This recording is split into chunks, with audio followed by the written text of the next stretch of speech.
Umabot na sa halos 200 milyong piso ang halaga ng pinsala sa sektor ng agrikultura sa Northern Samar dahil sa malawakang pagbaha. Pupunta sana sa lalawigan si Pangulong Bongbong Marcos pero hindi natuloy. Saksi si Ivan Mayrina. 2 araw matapos masalanta na matinding pagbahang dulot ng shear line ng iba't ibang bahagi ng Northern Samar. Ganito ang itsura ng Katarman Central School na isa sa mga napuruhan ng matinding pagbaha. Maraming aklat at module ang hindi na magagamit. Sinira rin ng baha ang ilang laptop at desktop computer. Magtulungan lamang tayo, kakayanin natin ang anumang unos. Nandiyan po ang ating local government units, nandiyan ang ating provincial government. Ang Katarman personal sanang bibisitahin ni Pangulong Bongbong Marcos. Pero dahil sa masamang panahon, lumihis ang sinasakyan ng eroplano at lumapag sa kalapit na Tacloban, Leyte para doon isagawa ang briefing sa lagay ng Samar provinces. Pinamadali ng Pangulo ang pamamahagi ng ayuda sa mga nasalanta at pinasisigurong may sapat na food packs at tubig para sa mga lumikas sa evacuation center o bahay ng mga kaanak. Bilin din ng Pangulo sa DPWH, madali ng pagkukumpuni sa mga nasirang kalsada. Makakaasa rin daw ng tulong pinansyal mula sa DSWD ang mga napinsalang tahanan.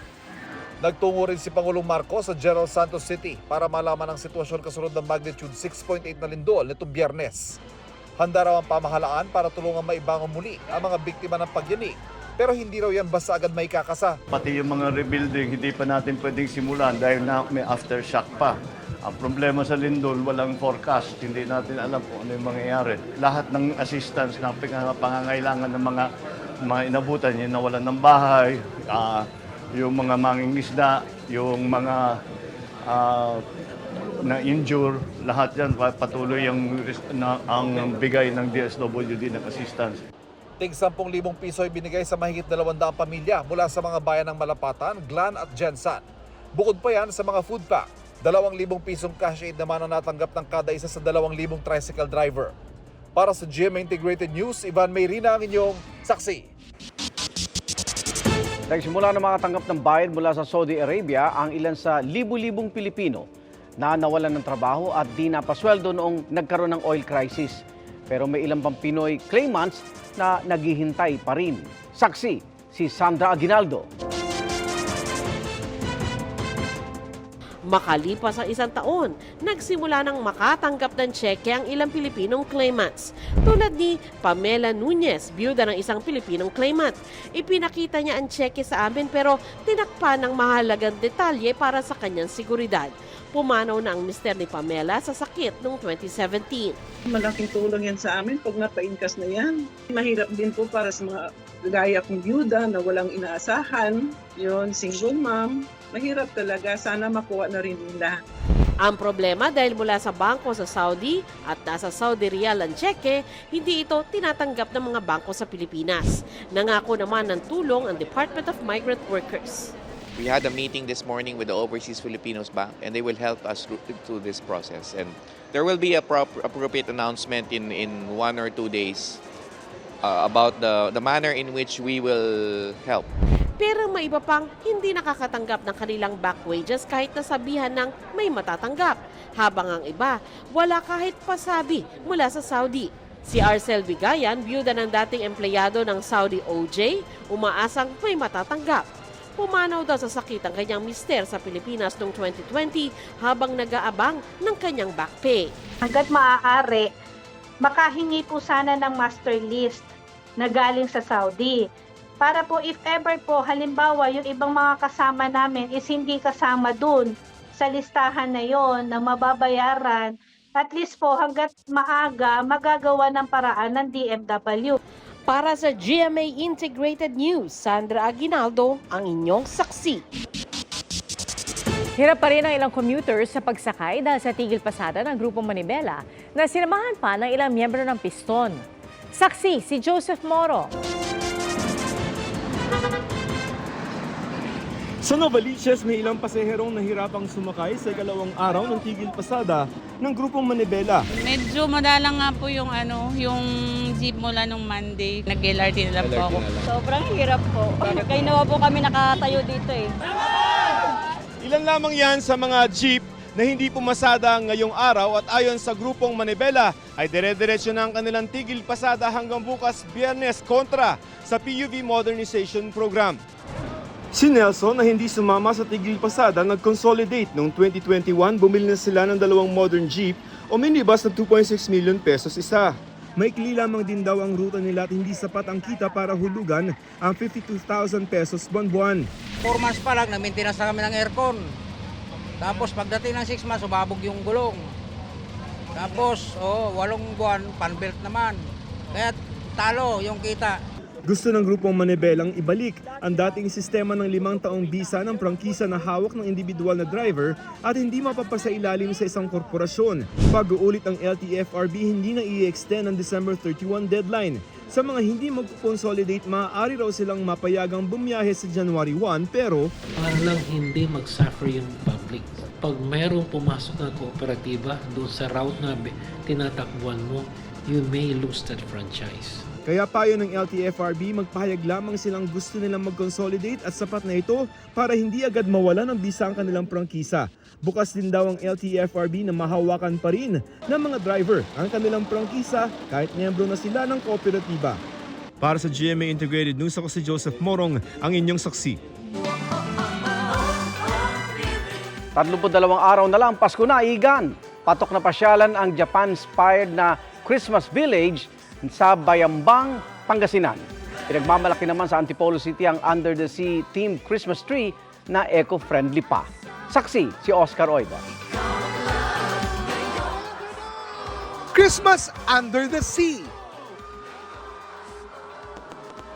Yan ang tema ng mahigit 50 talampakang Christmas tree sa Antipolo City. Pero upon closer inspection, hindi lang yan eye-catching, kundi eco-friendly. 14,000 PET bottles ang ginamit para mabuo ang mga palamuti sa ngalan ng temang greening, cleaning at recycling. Japan-inspired Christmas Village naman ang patok na pasyalan ngayon sa Bayambang, Pangasinan. Picture perfect ang lugar dahil sa mga makukulay at kumukuti-kutitap na palamuti.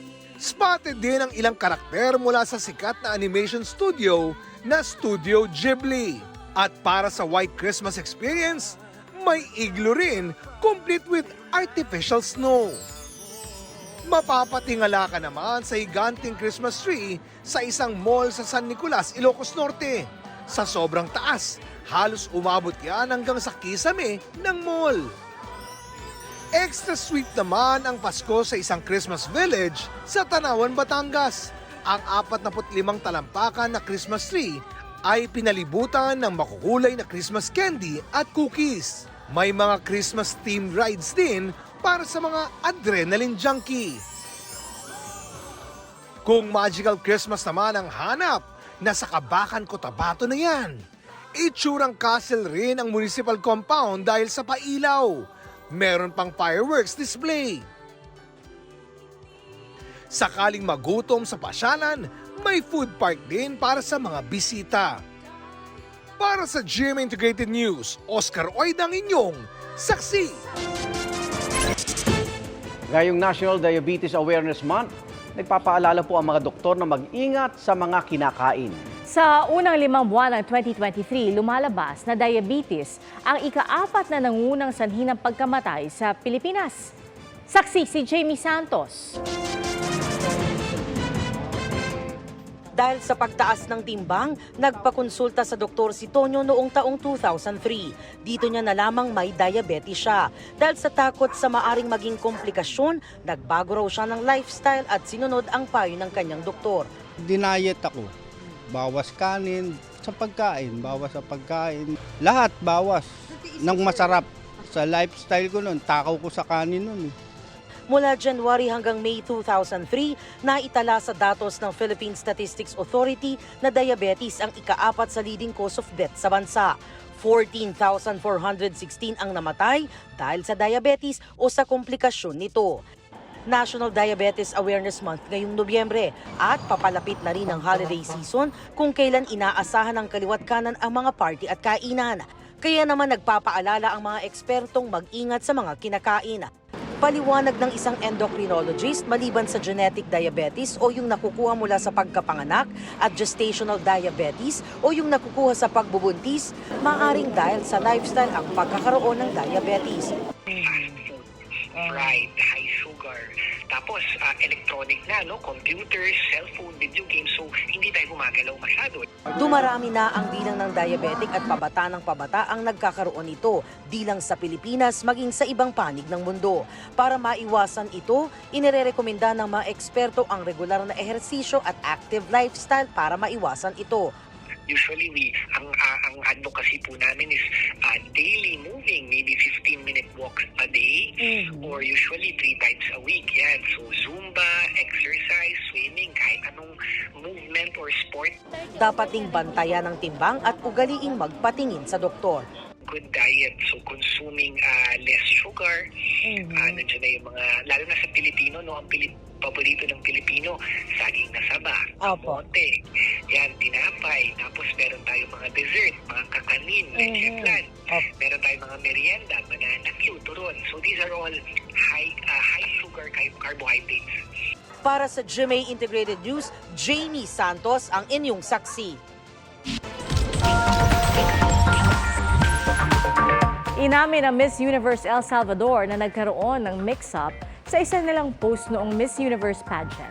Aksidente raw ang kanilang pagkakamali sa post at nilinaw na sabay nilang nalaman sa live announcement ang results. Noong weekend, maraming Filipino fans ang nakapansin at nakapag-screenshot sa top 5 post na kasama si Miss Universe Philippines Michelle D. Sa broadcast channel naman ni Michelle, sinabi niyang there should be no room for error. Pero ang realidad ay nakatira tayo sa hindi perpektong mundo.